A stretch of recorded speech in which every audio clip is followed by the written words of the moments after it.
But let's start with the blue side. Mr. Pep Guardiola and co. Now 5 losses in a row. Now, guys, this match against Spurs, I don't even think I'm blaming Pep anymore, because from what I saw from these players, it was shocking. Kyle Walker, horrendous. Guardiola, terrible. Clinton, you and I were speaking off air before this. These players are not playing good football. When does it become a point where you can't blame the manager anymore for decisions, but you actually are blaming the players because they are not performing to the level that we know they can? No, I think at this point, what's going on with Manchester City is maybe they are having some level of confidence issues now, because it gets to a point where you lose the first one, you lose the second one, right? The mentality at this point is, I don't want to lose this third one. However, sometimes when this kind of thoughts does come in, it messes things up. Now, the confidence Manchester they are used to is, Manchester City, the kind of confidence they are used to playing, obviously, because right now, they are not as bad as Manchester United are actually better than Manchester City as we speak. I mean, we had a draw. I agree. We've not had 5 You guys losses. are in 12th, they're in 2nd? No, it's not. But we are talking about, like, in the last 5-6 games. It's not been that bad. I mean, Van Nistelrooy has won us how many games and drew how many? And Ruben Amorim has drawn his first game.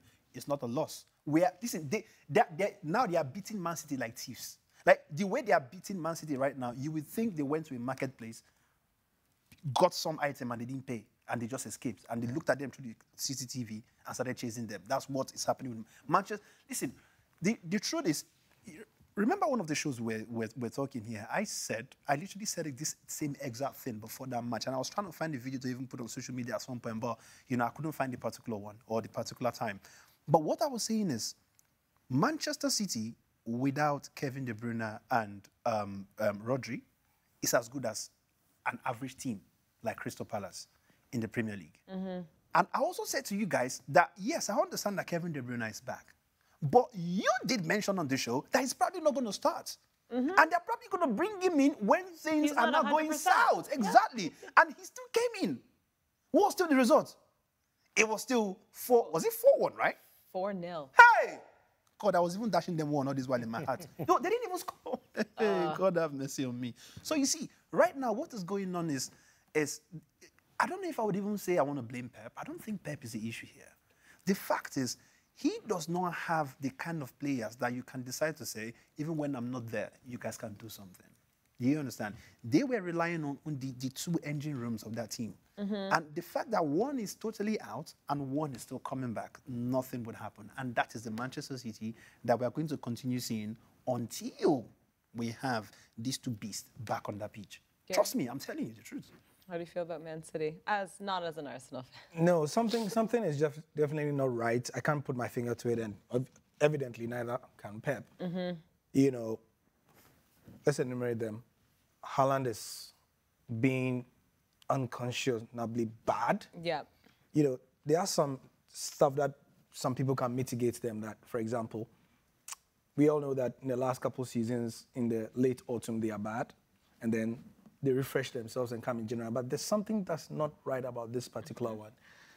And Pep's record against Tottenham is also very, very bad. Horrible, yeah. Horrible. 9 times he's lost against them, more than any other team. But there's something in the dressing room that's off, and I would be lying if I said I knew what exactly it was. Confidence issues definitely is one of them. You can tell from the way they are playing. Yeah. They've lost a bit of that swagger. They're a bit more humble. They're a bit more humble these days in their approach, and that is not this Manchester City. They come with a bit of arrogance, and that arrogance even puts fear into teams. But teams are slowly losing that fear factor, and it's affecting them a bit. I think they will come good, but the question is, when will it come good? And I'm happy to hear Pep trying to disabuse those who feel that he should change style. I mean, because he's saying he's never changed style. Yeah. And they've won how many Premier League titles? Well, let's see what Pep actually had to say after this match. Yeah. I mean, you don't feel as though you need to fundamentally change anything within the team and the squad. What should I change? What should I change? Well, sometimes people react to losing. If I should change in the first season and everyone asked to change, we will not win 7 Premier Leagues in 8 years. Impossible. I honestly don't know. Obviously, when I started the season, I know things would happen and talks would happen, but then I unfortunately had that thing against Brentford. So I've put basically everything to the side. There's not a lot I can say. There's not been a lot of talks. So, you know, I'm fine. I'm happy. I just want to play good football again, and the future we'll see. Because there's nothing really more to talk about. You know, talks will come. If no talks come, then it's my last year. So I don't know. I'm trying to be honest, and you know, people can say or write about it. Yeah, I can't affect that. You know, I just want to play good football, and we'll see what the future holds. Alex, Kevin De Bruyne there, looking very checked out, looking exhausted, and looking just kind of out of it. Yeah, I think, you know, obviously it's been a long road back to full fitness for him, and he said, you know, he's just trying to get back to that level that he knows he can play at, and, you know, worrying words to hear as a Man City fan that, you know, if there are no talks, that's it, he's leaving Man City. So I think as well, you know, agree with what Gary said and Guardiola as well, the fact that, you know, they can't change everything. Well, they can't change things as soon as something goes wrong. You know, you have to, sometimes you just have a bad patch, and sometimes you go on these runs where nothing goes right for you, and I'm sure, as we've said, that they will come good again. But the mood seemed to be there. You know, Rodri lifting the Ballon d'Or before the game. You know, people were talking about this feeling of revenge before the game after these 4 losses. Spurs played them off the park. James Maddison was brilliant defensively and offensively. Dominic Solanke was brilliant. You know, they just seemed to, I think, run riot really over Man City. And I think the big thing we're seeing, and I said this earlier on, I'm sure we all have thought this and probably said it at some point, that if Haaland doesn't fire, where do the goals come from? Yeah. Julian Alvarez is now at Atleti. There's no. This was such a mistake, and There's I no swear real- I knew it at the beginning, because what would happen? I think we all said it. No, we knew if Haaland wasn't going to perform or get injured, then what?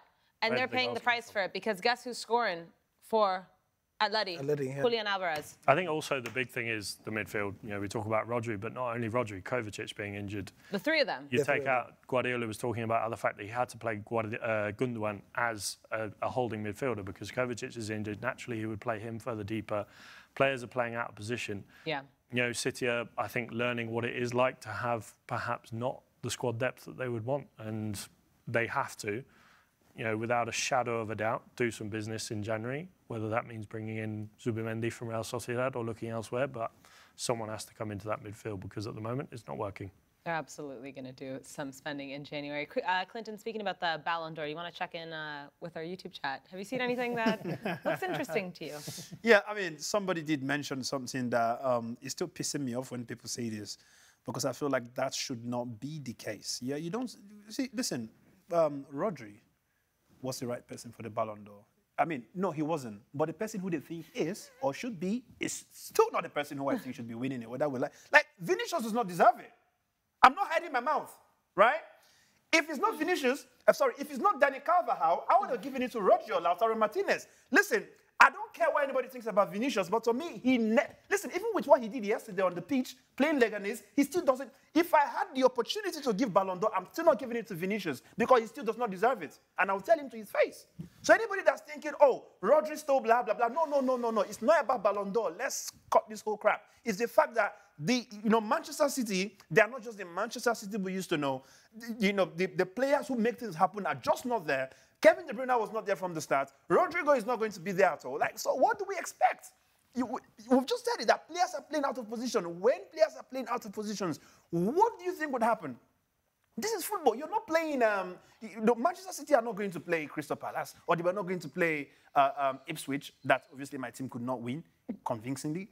I mean, they didn't even win at all. They actually drew. Or are we talking about teams like, say, Southampton? No, they were playing a team like Tottenham. We spoke about the game. We analyzed the players that Tottenham have compared to what they have in Manchester City. Form is very expected, man. Like, how do you have what's it called? How do you have Son? You have what's the name? The one that came from Leicester. Madison. Sorry? Madison. James Madison. Yes.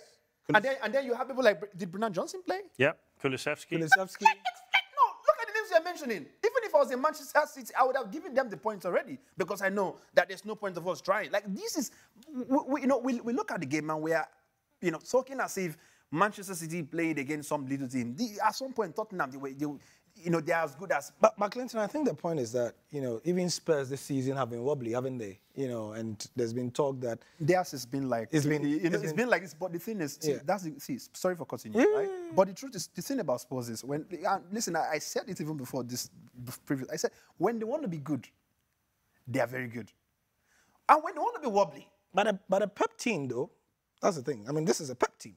Yeah, but we are just talking about a Pep team that's disorganized. They don't have the key people there. Yeah, and you don't have a Tottenham team. 4-0.